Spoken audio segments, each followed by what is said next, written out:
আপনি কি জানেন কিছু শব্দ, ছবি আর অভ্যাস দিয়ে মানুষের মস্তিষ্ককে হ্যাক করা সম্ভব হতে পারে?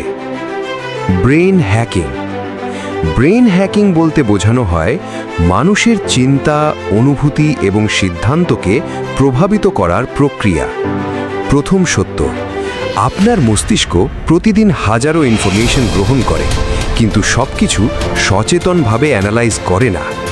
দ্বিতীয় সত্য, কিছু শব্দ, রং এবং শব্দের ধরন আপনার মুড এবং ডিসিশনকে অজান্তেই প্রভাবিত করতে পারে। তৃতীয় সত্য, সোশ্যাল মিডিয়া এবং শর্ট ভিডিওস আপনার অ্যাটেনশন স্প্যানকে ধীরে ধীরে পরিবর্তন করে। চতুর্থ সত্য, মস্তিষ্ক রিওয়ার্ড সিস্টেম অর্থাৎ ডোপামিনের মাধ্যমে আনন্দ অনুভব করে, আর এই সিস্টেমকে ব্যবহার করেই অনেক কন্টেন্ট ডিজাইন করা হয়।